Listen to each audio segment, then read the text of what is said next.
अस्सलाम वालेकुम। Punjab group of college Abdul Hakim से प्रोफेसर इंज़माम उल हक। आज का लेक्चर 13 और हम पढ़ रहे हैं इकोलॉजी।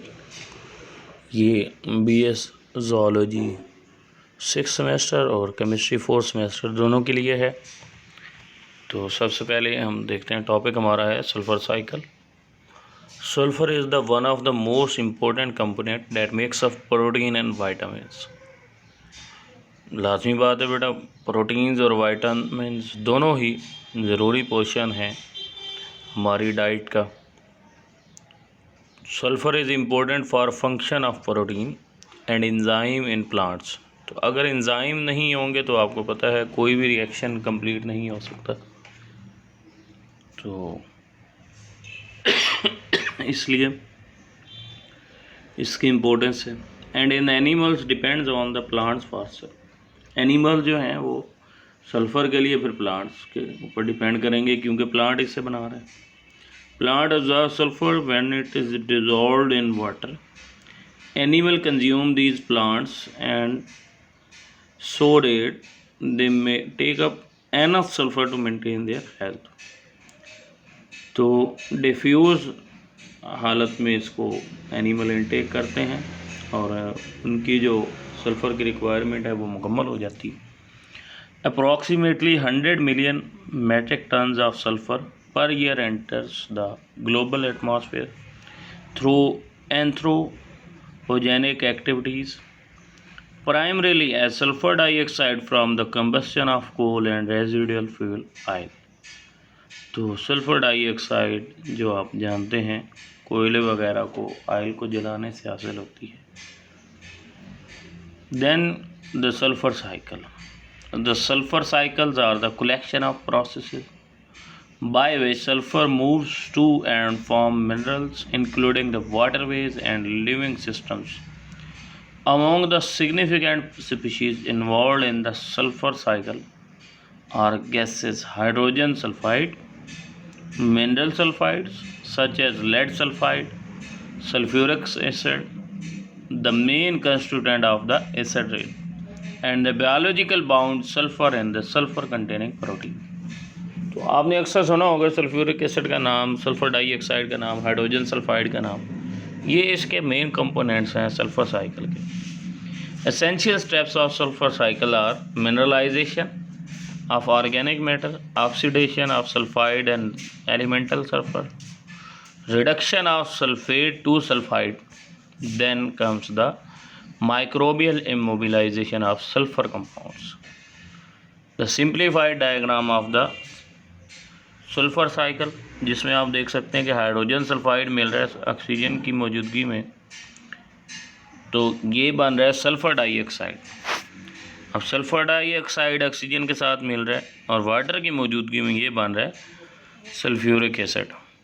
यहाँ पर आप देख सकते हैं hydrogen sulphide, oxygen, sulphur dioxide, water, sulphuric acid basis के साथ मिला तो फिर ये आगे एसिड बनाता जाएगा। Rainfall, deposition, dry absorption over oceans, sulphur dioxide and sulphates. अब sulphates sea water from wind and waves action, तो पानी के अंदर ये सल्फर डाइऑक्साइड ऐड होता जा रहा है। उसके बाद आ गया biogenic, then biogenic sulfur dioxide, hydrogen sulfide, some sulfur applied to the soil, rainfall and dry deposition over land। अब वो ओशन पे बता रहा था, अब लैंड पे भी हो रही है। सल्फर डाइऑक्साइड एंड सल्फेट्स भी हैं, hydrogen sulphide and sulphur dioxide sulphates. Then coming towards the sulphur dioxide and sulphates taken up by plants. तो प्लांट्स इसको अपटेक कर लेंगे। जब प्लांट्स अपटेक कर लेंगे तो फिर लाजमी बात है ह्यूमन बीइंग ने उस प्लांट्स को खाना है तो उनको भी सल्फ़र मिल जाएगी।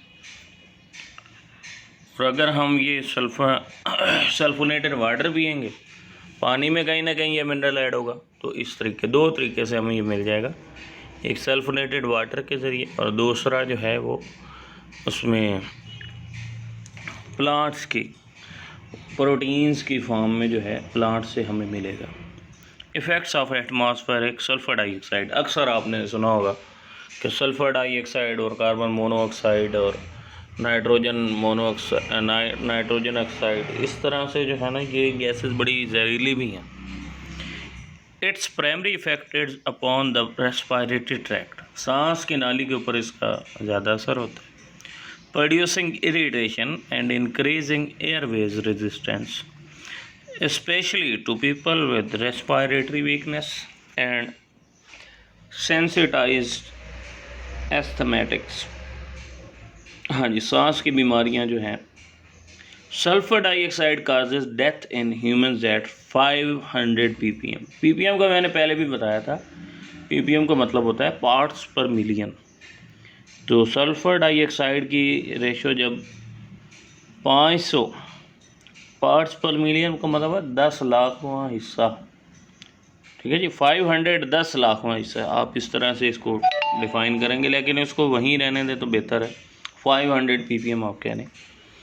Atmospheric sulphur dioxide is harmful to plants, some species of which are affected more than others. Acute exposure to high level of gas kills leaf tissues, a condition called leaf necrosis. The edges of the leaf and the areas between the leaf veins show characteristic damage.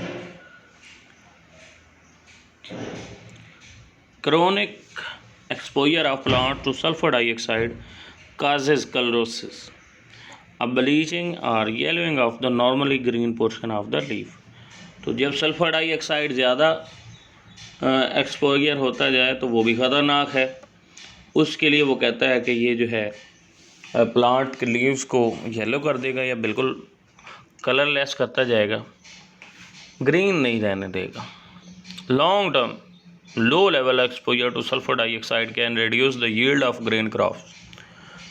बड़े अरसे तक अगर किसी temperature में, किसी atmosphere में temperature के साथ साथ सल्फ़र डाइऑक्साइड बढ़ती जाए तो वो लॉन्ग टर्म का है, चाहे लेवल कम है लेकिन है तो सही, उस वक्त ये जो है ख़तरनाक हो सकता है फसलों के लिए। जैसा कि हम गंदम की बात करेंगे, बारले, मकई वगैरह, ज्वार, ये सारी फसलें जब लो लेवल सल्फ़र डाइऑक्साइड इसको एक्सपोजर किया जाएगा तो उसमें ये ख़तरनाक है उनके लिए। Sulphur dioxide in the atmosphere is converted into sulphuric acid. Main problem ये है कि वो सल्फ़र डाइऑक्साइड, अभी हमने पीछे साइकिल में भी देखा, डायग्राम में देखा कि सल्फ्यूरिक एसिड के साथ जब वाटर मिलता है, सल्फ़र डाइऑक्साइड के साथ वाटर मिलता है, हाइड्रोजन सल्फाइड के साथ पहले ऑक्सीजन मिलेगा तो वो सल्फ़र डाइऑक्साइड बन गया। अब सल्फ़र डाइऑक्साइड के साथ वाटर मिलेगा तो ये बन जाएगा सल्फ्यूरिक एसिड। अब सल्फ्यूरिक एसिड जो है ये तेज़ाब है, तो बारिशें जब आएंगी तो तेज़ाबी बारिशें कहलाएंगी, जिससे आप एसिड रेन कहते हैं। So that areas with high level of sulphur dioxide pollution plants में damage by sulphuric acid aerosols. One of the more costly effects of sulfur dioxide pollution is deterioration of building material। तो आपने वो ताजमहल का नाम सुना है, acid rain में अक्सर पढ़ते हैं कि ताजमहल के जो स्टोन है वो ख़राब हो रहा है एसिड रेन की वजह से। तो इसका जो ख़तरनाक काम है वो ये है कि ये बिल्डिंग मटेरियल को नुकसान पहुंचाता है। Limestone, marbles, dolomite are attack by the atmospheric sulphur dioxide. तो एक तो डायरेक्टली अटैक हो जाएगा और दूसरा इसमें मैंने आपको बताया कि एसिड रेन जो है वो इसके ऊपर इफ़ेक्ट करेगी। Sulphur dioxide removal, a number of processes are being used to remove sulphur and sulphur dioxide from fuel before combustion and from stack gas after combustion. जी, तो सल्फर डाइऑक्साइड को चिमनियों में जब आप किसी चीज़ को जला रहे हैं, कोयले को जला रहे हैं, तो फ्यूल को जला रहे हैं, तो उसको रिमूव होने से रोकने के लिए कि सल्फ़र डाइऑक्साइड एटमॉस्फेयर में ना जाए, उसको फ़िल्टर कर लिया जाए, ऐसे बहुत सारे प्रोसेस मौजूद हैं। Most of these efforts concentrate on coal since it is the major source of sulphur dioxide pollution. हाँ जी, तो ज़्यादातर सोर्सेज जो हैं वो कोल हैं। जैसे आपने बेटा ये ईंटों के भट्ठे देखे हैं, घर में लकड़ियाँ जलती हुई देखी हैं, कोयला हर जगह जलता है, बारबेक्यू वाले हैं, तो मोस्टली जगहों पर कोयले का इस्तेमाल किया जाता है। इसी तरह ऑयल है, उसमें सल्फ़र डाइऑक्साइड खारिज होती है। तो फिजिकल सेपरेशन टेक्निक में भी use to remove discrete particle of pyritic sulphur from coal. Chemical method में आल्सो भी employed for removal of sulphur from the coal. तो ये देखें, ये प्रोसेस जो है इतना आसान तो नहीं होगा, फिजिकल हो या केमिकल, दोनों में ही खर्चा आएगा, और वो खर्चा कौन करे, ठीक है। इसलिए हम जो है वो सल्फ़र डाइऑक्साइड का लेवल देख रहे हैं कि बढ़ता जा रहा है, क्योंकि इसको कोई कम नहीं कर रहा, इसको रिमूव नहीं कर रहा वहाँ से। अगर ये मुख्तलिफ मेथड के ज़रिए रिमूव कर ली जाए तो वो ज़्यादा अच्छा है और एटमॉस्फेयर क्लीन रहेगा।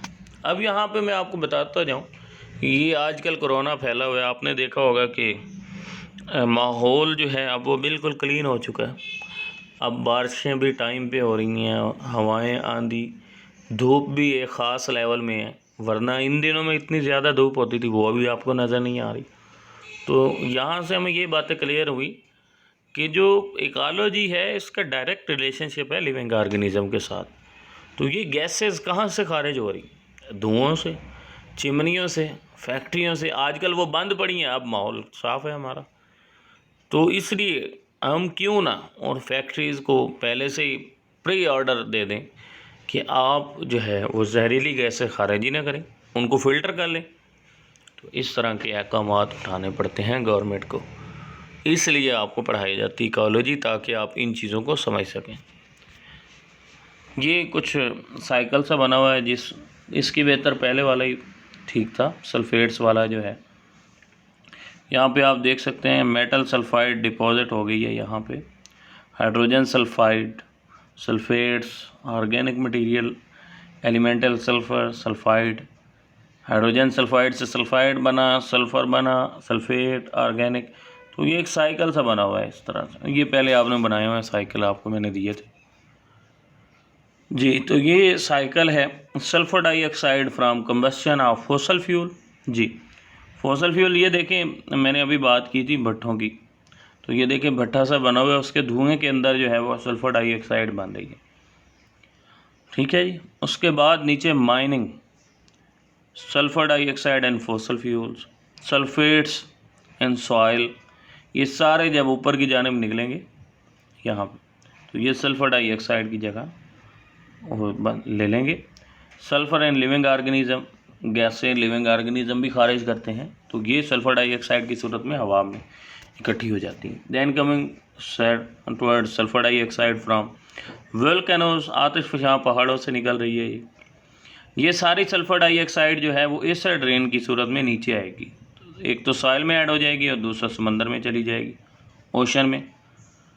अब सी फ्लोर वेंट, ये आप नीचे देख सकते हैं, हाइड्रोजन सल्फाइड, हाइड्रोजन सल्फाइड फिर ऑक्सीजन से मिलेगी और सल्फ़र डाइऑक्साइड बनाएगी, सल्फ़र डाइऑक्साइड फिर हवा में पानी के साथ मिलेगी और फिर वाटर बन जाएगा।